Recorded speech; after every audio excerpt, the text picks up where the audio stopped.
I was delighted to walk in and see most of the press corps like Galloway and Pettis and Salzer and those guys sitting in the back, and knowing that this is probably the last day I'll have to see them for some time, and two, that they're not eating either. I don't know why that is, but it's not my fault. Okay, so don't try to blame that on me. But it is a great honor to be with you. And first of all, let me just begin by saying thank you for what you do. It is very, very important to the process to allow the citizenry to be informed of all the things that go on. It is an issue that I have great respect for, and I try to avail myself, good, bad, or indifferent, on a regular basis to where the media can be informed on the real issues, the important issues, and those that even aren't so important as well, in order to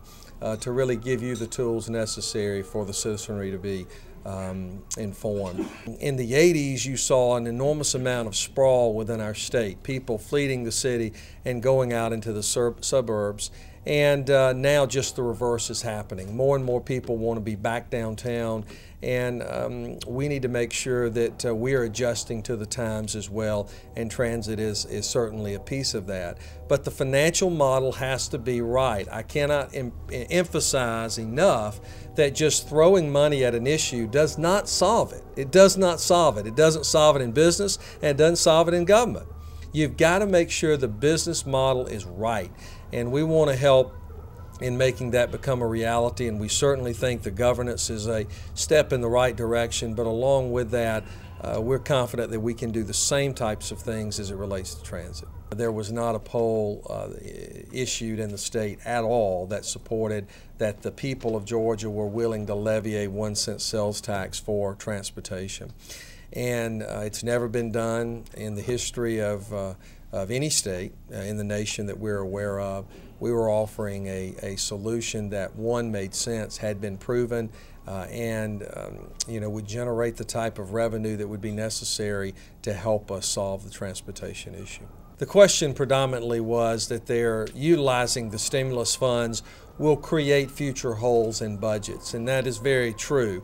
Of the $3 billion shortfall in which we received, $3+ billion shortfall, we were able to use approximately $1 billion of stimulus money that was actually, that gave us budgetary relief. I don't want to complicate the matter too much, but when you supplant revenue that's usually coming from taxes and a revenue stream that continues, when you supplant it with one-time money, when the one-time money goes away, you've got a hole. As it stands right now, if nothing changes, I would anticipate that we could potentially see close to $1 billion in 2011 in additional shortfall in revenue because of the stimulus.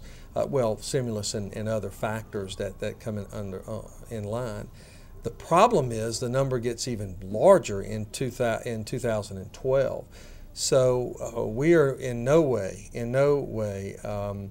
budgetarily done, and we've got to, we hope the economy will turn around very rapidly and revenues begin to move forward. The problem is, historically, revenues for the state out of downturns in the economy come slower. Even when the recovery is occurring, we're lagging behind. So this is a challenge, a great challenge for sure. And we've used a lot of all one-time money that was available. So it's going to be a challenge.